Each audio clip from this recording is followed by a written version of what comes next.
Así que bueno, habíamos quedado, habíamos atacado todo el tema de pero después seguimos, tengan la Biblia abierta ahí en Juan, en la página 48, en la primera aplicación de las pruebas, ya habíamos leído, bueno, hacemos un repasito. En la página 48, pero vamos rápido porque hacemos un repaso. Era la primera prueba, y allí tienen ustedes en el esquemita que vamos a seguir. En la página 49 arriba habíamos visto que decía el apóstol Juan que nosotros tenemos una certidumbre como hijos de Dios. Y hay pruebas de que somos hijos de Dios, y sobre todo para dar testimonio al mundo. Primero, en la voluntad, que es la prueba de la obediencia. ¿Lo encontraron a ese recuadrito? Voluntad, emoción, inteligencia. Bueno, la prueba moral es eso. No puedo decir que yo soy hijo de Dios si no vivo como Jesús vivió. Entonces es moral, o sea, no puedo largarme a hacer cualquier cosa si yo digo que soy de Cristo. Tengo que tener una voluntad sometida a los propósitos de Dios. Por eso la voluntad es importante, y hablábamos un poco del tema de la obediencia, ¿no? Ser obediente. A veces la carne nos tira, el mundo, como vamos a ver si llegamos, nos tironea, pero nosotros tenemos que tener disciplina, tenemos que tener voluntad férrea, ¿no? Bien afirmada, de que vamos a seguir al Señor en todo, porque eso da una prueba moral de que está el Señor en nuestras vidas. No podemos hacer cualquier cosa. Segundo punto era la prueba social, que decía que si yo amo a Dios no puedo odiar, ¿no? Tengo que también mostrar con mi vida que amo. Y esto es algo que hay que trabajar mucho, porque bueno, hay situaciones de injusticia en donde nos sentimos agraviados. ¿Y qué vamos a hacer con todo eso? Si vamos a vivir vidas amargadas, llenas de rencor por cosas que nos hicieron, o vamos a experimentar ese amor que traspasa aún estas situaciones, como a Jesús, ¿no? Que fue ofendido, maltratado, sin embargo él pudo amar y perdonar. Y la tercera prueba, ¿se acuerdan que yo les decía que entre la prueba moral y social había una digresión? ¿Y qué era esa palabrita? Las que no vinieron. La digresión quiere decir que el apóstol Juan corta la enseñanza para enfatizar en dos temas, y recién después ustedes ven que empieza 1 Juan 2, 3 al 6, la voluntad. La emoción del 7 al 11, pero después salta a partir del 18, o sea que hay varios versículos ahí que es la digresión. Y luego sí viene la prueba doctrinal, que está mal puesto, les dije que se había corrido, la prueba de la creencia en Cristo, ¿no? Si realmente tengo que mostrar que sigo la palabra de Dios, que sigo los preceptos de Dios, en esta voluntad puesta a la doctrina de Dios, a lo que Dios me enseña, también es importante que con mi vida, con el testimonio de mi vida, en cuanto a lo que creo, de testimonio de que soy un hijo o una hija de Dios. Entonces vimos rápidamente la obediencia o la prueba moral, si decimos, recuerdan que esto lo afirma mucho el apóstol, y lo vamos a leer del 3 a 6. Él quiere afirmar, como decíamos en la introducción, el que dice que permanece en él debe andar como él anduvo. Esa es la clave de la prueba moral, ¿no? Es fundamental eso, de andar como él anduvo. ¿Y cómo sabemos que somos un hijo o una hija de Dios? Porque andamos como él anduvo. Eso es fundamental. Y vimos todo, leímos punto por punto, En la página 50 aclaramos que no quiere decir que nosotros cumplimos plenamente toda la ley arriba, pero nos esforzamos, ¿no? Luchamos contra esta debilidad humana. Y si metemos la pata no cuesta nada decirle, che, hermana, estaba un poco enojada, el otro día estaba mal, me sentía mal, perdón, que no me sonreí lo suficiente, o estaba preocupada, o, uy, perdón, te dije, ¿no? O tiré mala onda, pero reflexionar siempre delante de la presencia del Señor de cómo está nuestro corazón. Y si nos equivocamos, pero que haya un deseo desde nuestro corazón de agradar a Dios en todo, ¿no? En cómo vivo, lo que soy, lo que tengo. Y así llegamos a la prueba social que es el amor. En el 7 al 11 leíamos entonces, en la Biblia mía dice un nuevo mandamiento. Acá ya no solamente habla de andar como Él anduvo, sino que nos da un mandamiento que si bien es antiguo, lo aplica nuevo, ahora lo vamos a leer, y lo lleva, como decía en la introducción, que él usa mucho la palabra luz, tinieblas, amor, odio, lo lleva también a las tinieblas. El versículo 7, 8, 9, el que dice que está en luz y aborrece a su hermano, está todavía en tinieblas. ¡Wow! Nos quedamos con ese...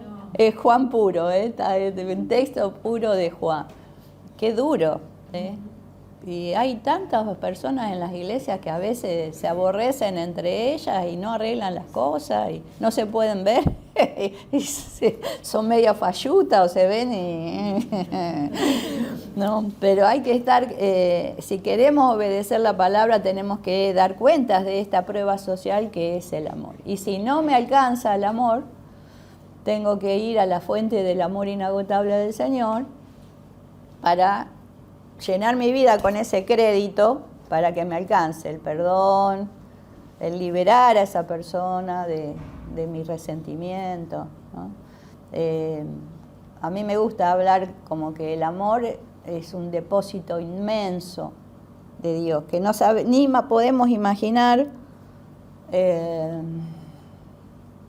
la extraordinaria riqueza de amor, ¿no? que Dios tiene para el mundo, porque Él amó de tal manera que lo dio a su propio Hijo. Pero nosotros en nuestra humanidad somos muy escasos. Es como si fuera un banco, ¿no? Un banco de riquezas, de amor. Entonces, a mí me falta, yo estoy cuando no tenemos plata, imagínense, no tenemos que ir al cajero, necesitamos un poco de oxígeno, porque si no, bueno, pero a mí no me alcanza, pero yo puedo recurrir a ese banco del amor de Dios y lo recibo en fe y lo aplico a donde me falta, ¿no? En una situación injusta, un dolor grande, un agravio, tantas cosas. El Señor dice en Lucas que es imposible que no vengan las ofensas, en Lucas 15, ¿no?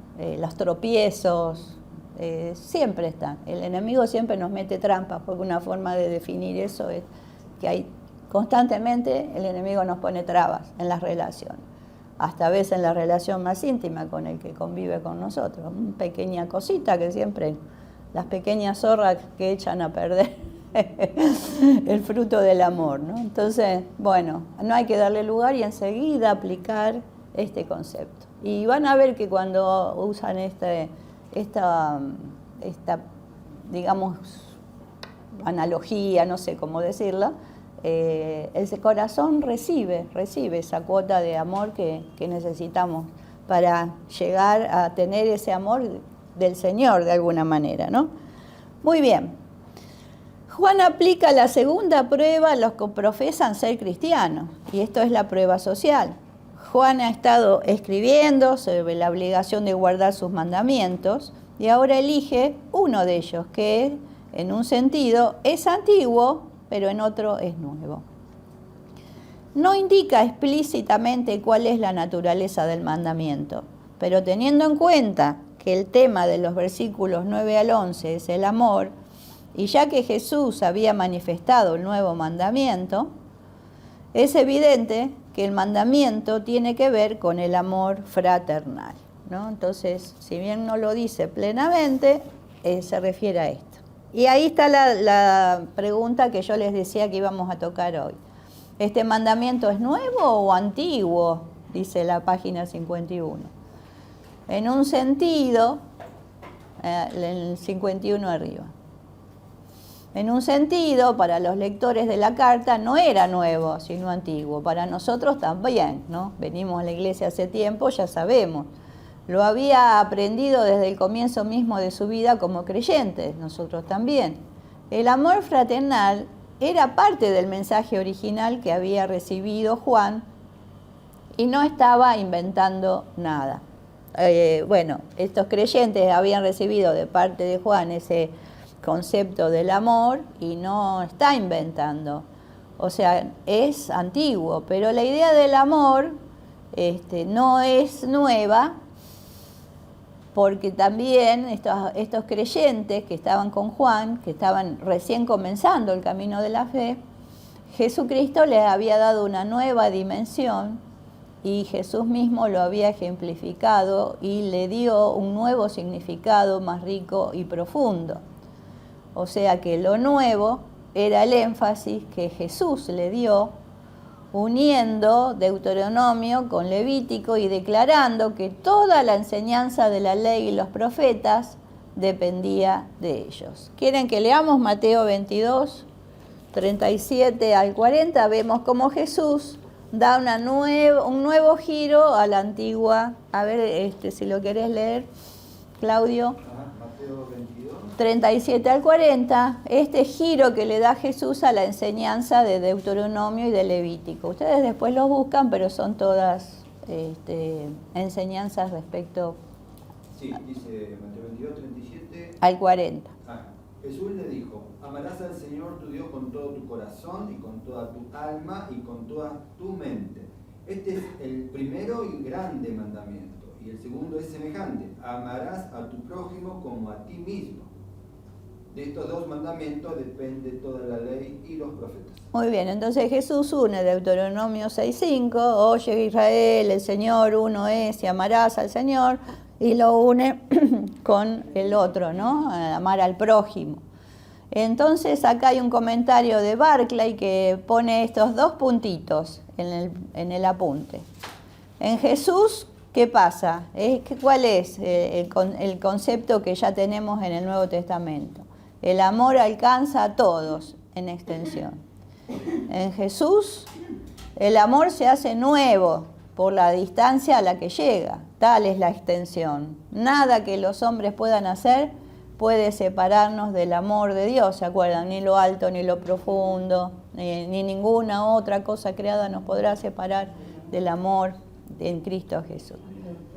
O sea que es en parte un mandamiento antiguo, en el sentido de que los hombres lo conocían desde siempre. ¿Pero qué podemos decir que era nuevo? Era nuevo porque en Cristo adquiere otra dimensión.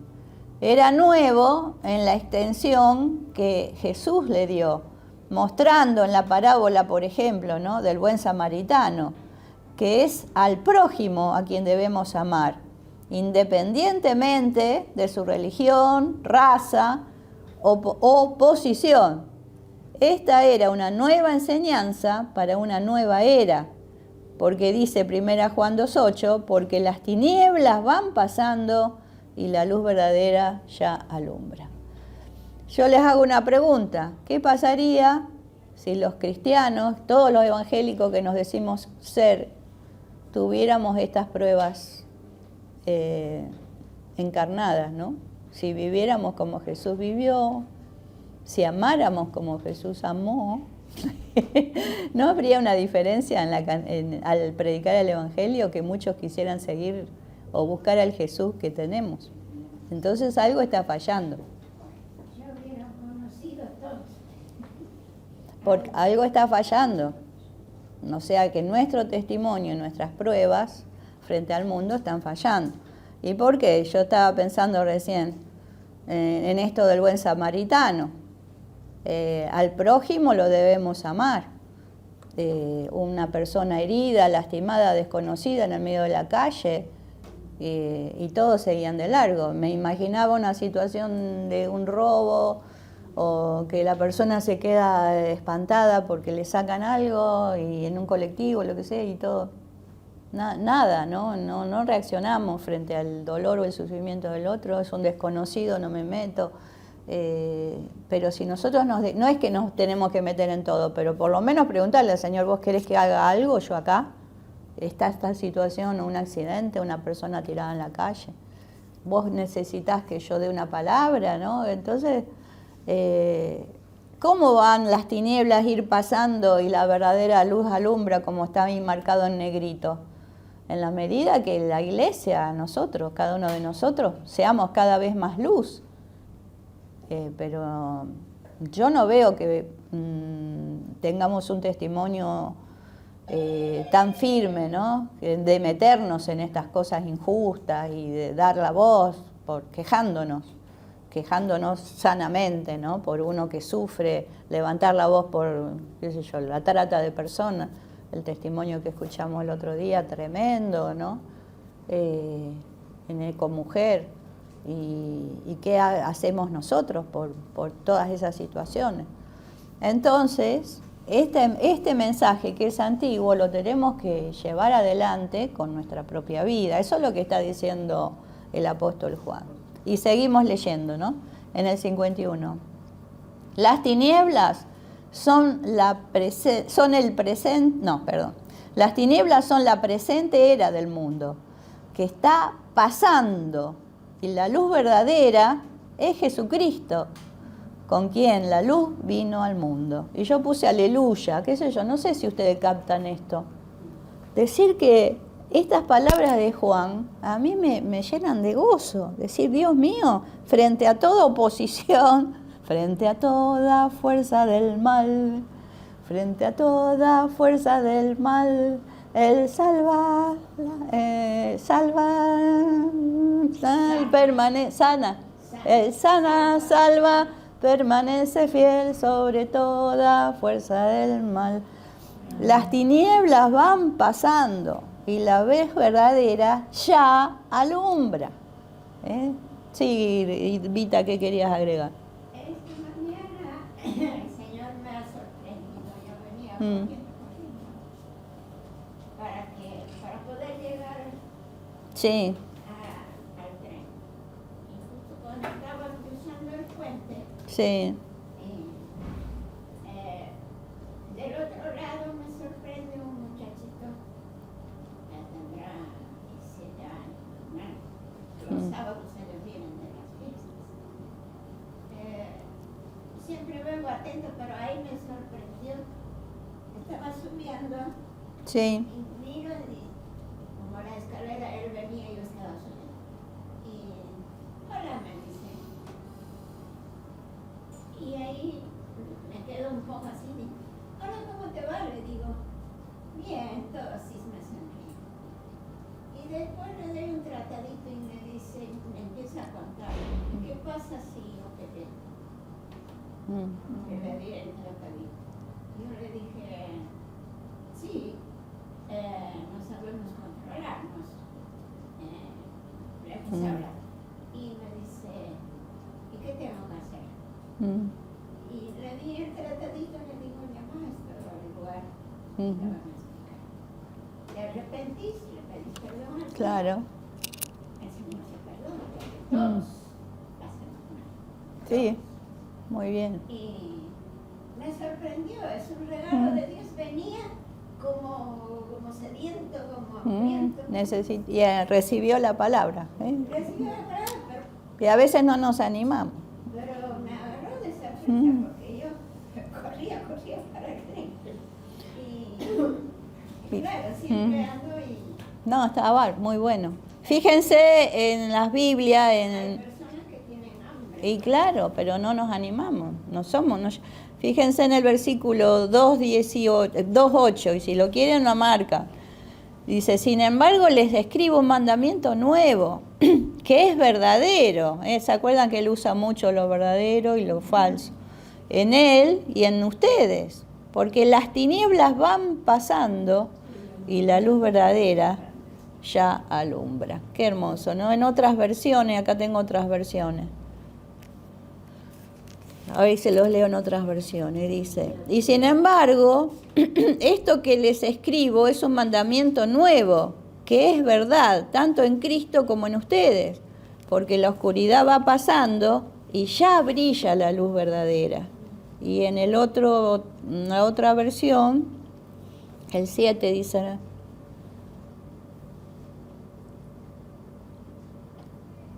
sin embargo, esto que les escribo es un mandamiento nuevo, y ya saben lo que significa, como también Cristo lo sabe. Él es la luz verdadera que brilla cada vez más fuerte y hace que la oscuridad vaya disminuyendo. Y en esta versión se entiende. ¿Qué tenemos que hacer en este tiempo? Brillar más fuerte, ¿no?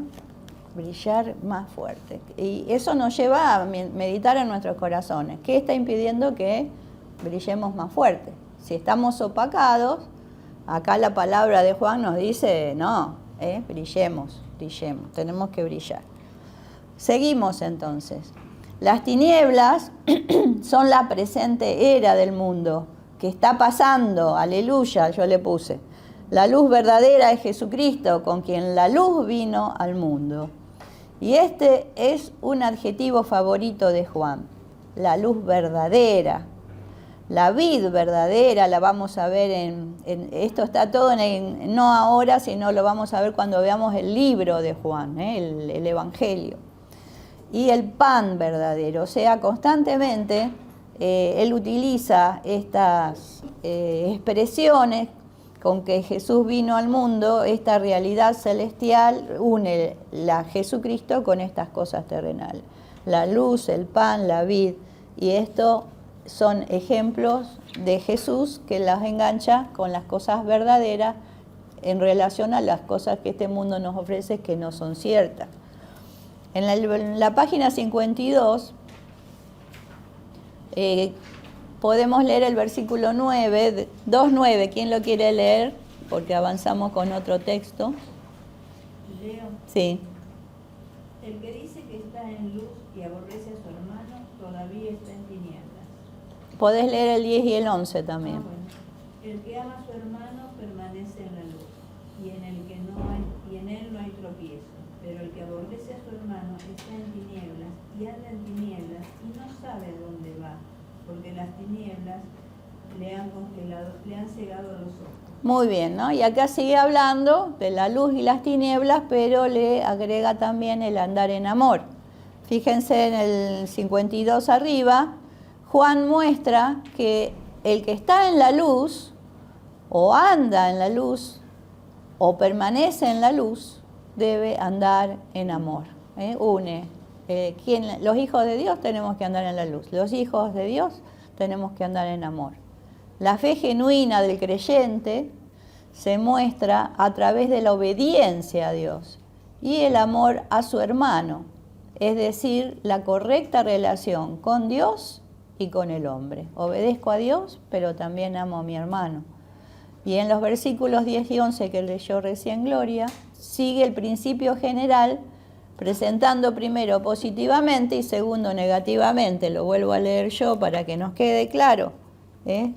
Dice así: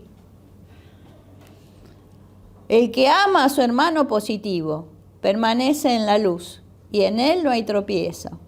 Pero el que aborrece a su hermano está en tinieblas y anda en tinieblas y no sabe a dónde va porque las tinieblas le han cegado los ojos. Como que uno pierde la dirección cuando hay lugar en nuestro corazón para el odio y hay como una oposición.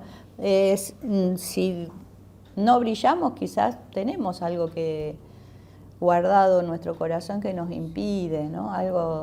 Mejor algún resentimiento de hace años, algo que ahí hay que sanar, hay que tratar el corazón. Muy bien, seguimos con la digresión acerca de la iglesia. Hay dos temas, la digresión acerca de la iglesia y la digresión acerca del mundo. Después vamos a volver al amor, la luz, todo eso, pero vamos a tocar estos dos puntitos para ir avanzando. ¿Quién quiere leer el versículo 13 y 14, que es lo que corta de estas pruebas teológicas que sigue? Yo lo leo. Sí. Dice, les escribo a ustedes, padres, porque conocen a aquel que ha sido desde el principio. Les escribo a ustedes, jóvenes, porque han vencido al maligno. Les escribo a ustedes, niños, porque conocen al Padre. Les he escrito a ustedes, padres, porque conocen a aquel que ha sido desde el principio. Les he escrito a ustedes, jóvenes, porque son fuertes y la palabra de Dios permanece en ustedes y han vencido al maligno. Hasta allí vamos a hacer, porque eso habla más del concepto de iglesia y después del 15 al 17 del mundo. Desde el punto de vista de Dios, solo existen dos familias: los hijos de Dios y los hijos del diablo. Si quieren, después lo pueden leer en Juan 8, 39 al 44. Juan recuerda en estos versículos a sus lectores que como cristianos han sido perdonados y han llegado a conocer a Dios como su Padre Celestial. Como resultado de esto, son parte de la familia de Dios y no deben amar a la familia del diablo ni dar su lealtad al mundo controlado por él. La palabra hijitos, ahí empieza, ¿no? Les escribo a esto y todo. Fíjense, a partir de la digresión, él como que dice, el que aborrece a su hermano, está hablando de luz y tiniebla y de repente ya se comunica con el que está escribiendo, ¿no? Y allí vemos distintas personas, hijitos, padres, y ahí esto es lo que vamos a estar reflexionando. La palabra hijitos, teknion, en el versículo 12, se aplica en general a descendientes de cualquier edad, a diferencia de una palabra griega diferente que también se traduce hijitos, que es paidion. Y aquí, que se refiere, a niños pequeños. ¿Cuál es la que se utiliza acá? La de descendientes de cualquier edad. Y es un poco lo que decía en la introducción que escuchamos, que en realidad Juan no está hablando a los pequeñitos de niños, sino a los que son nuevitos en el Evangelio. Esos serían lo que él se refiere, a esos hijitos. Y dice, les escribo a ustedes, hijitos, porque sus pecados han sido perdonados por el nombre de Jesús, ¿no? Les escribo, les he escrito, varias veces dice a los jóvenes, a los padres, repite el mensaje en estos versículos para subrayar la certeza de que pertenecen a la familia de Dios. El primer escribo es desde la perspectiva de Juan, mientras que el segundo escribo anticipa la perspectiva de sus lectores al recibir la carta. Y habla de 3 etapas: padres, jóvenes e hijitos. Según este comentario, estas distinciones identifican 3 etapas del crecimiento espiritual en la familia de Dios. Quizás no tanto como lo podemos tomar como que habla a los padres, como que habla a los hijos, pero más tomémoslo como etapas de personas que son más maduras en la fe o que son más nuevitas. Padre sería, como dice acá, a los más maduros, porque tienen un conocimiento profundo del Dios eterno. La parte más alta de la madurez espiritual, que es conocer a Dios en su plenitud. Por eso les dice, les escribo a ustedes, padres, porque conocen al que es desde el principio. Conocer al Señor realmente es decir, bueno, una tarea que lleva su tiempo, ¿no? Mucha obediencia, mucho estar en comunión con Él. Después vendrían los jóvenes. Los jóvenes son aquellos que, a pesar de no haber tenido la experiencia profunda de conocer a Dios en la palabra y en el transcurso de la vida, sí conocen la sana doctrina. Y dice, les escribo a ustedes, jóvenes, porque han vencido al maligno, ¿no? ¡Wow!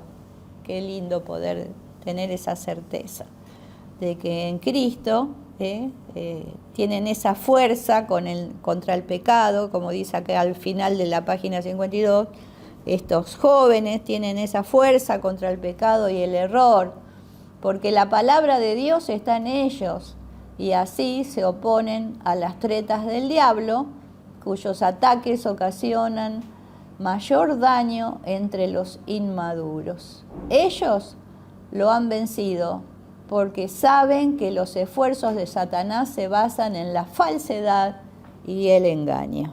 Es muy sutil el enemigo, no nos viene con una mentira o un pecado osado, una cosa terrible.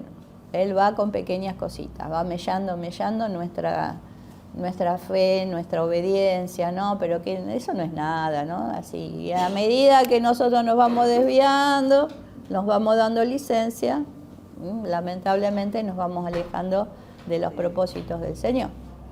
¿Cómo estamos? ¿Estamos todavía? Tenemos un ratito más. ¿Entienden todo esto hasta ahora? Hijitos serían los más pequeñitos, los que recién empiezan, ¿no? Dice: les he escrito a ustedes jóvenes porque son fuertes, la palabra de Dios permanece en vosotros y han vencido al maligno. Y me faltan los más chiquitos. Y les escribo a vosotros, hijitos, porque han conocido al Padre. Conocieron a papá. Qué importante decir, bueno, ustedes son hijos de Dios, conocen ya a papá, y de a poquito como que van a ir creciendo en esa relación con Él.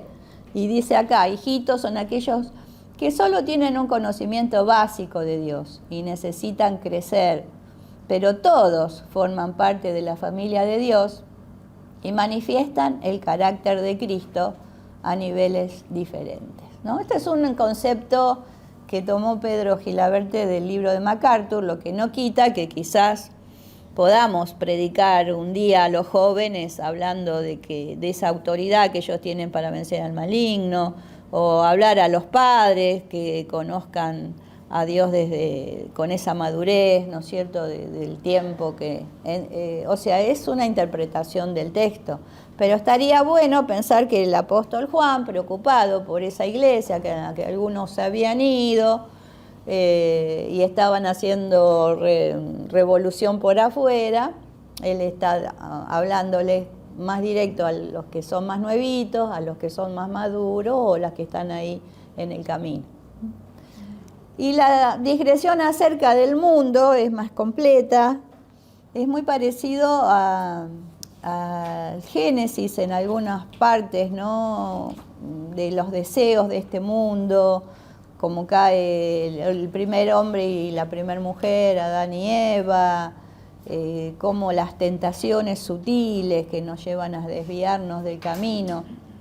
Y eso está en el 15 al 17, lo podemos leer y hacemos como un punteo nomás y lo vamos a profundizar la próxima clase. ¿Quién quiere leer 2:15 al 17? No amen a este mundo ni las cosas que le ofrecen, porque cuando aman al mundo no tienen el amor del Padre en ustedes. Pues el mundo solo ofrece un intenso deseo por el placer físico, un deseo insaciable por todo lo que vemos y el orgullo de nuestros logros y posesiones. Nada de eso proviene del Padre, sino que viene del mundo. Y este mundo se acaba junto con todo lo que la gente tanto desea. Pero el que hace lo que a Dios le agrada vivirá para siempre. Muy linda versión esa. ¿Cuál es? NTV. La NTV es muy bonita, ¿no? Queda bien clarita, ¿no? Entonces, después que Juan habla de la digresión acerca de esta iglesia que era fortalecer, ¿no es cierto?, a los más nuevos, a los más maduros, él pasa a la descripción del mundo y da instrucciones a esos creyentes que estaban allí, quizás muy golpeados por todas estas situaciones, acerca de qué actitud tomar frente a las distintas situaciones que se estaban viviendo. Aparentemente había muchos problemas de cuáles eran las dudas ahí que decía algo relacionado a la sexualidad. ¿Cómo era? ¿Lo cerraste? Sí, Había dos temas que dice. Solo ofrece un deseo Un intenso deseo por el placer físico. Placer físico. Un deseo insaciable por todo lo que vemos. Y el orgullo de nuestros logros y posesiones. Ahí está, ¿no? Esas son las cosas que más pueden seducir a una persona, aún de Cristo, ¿no?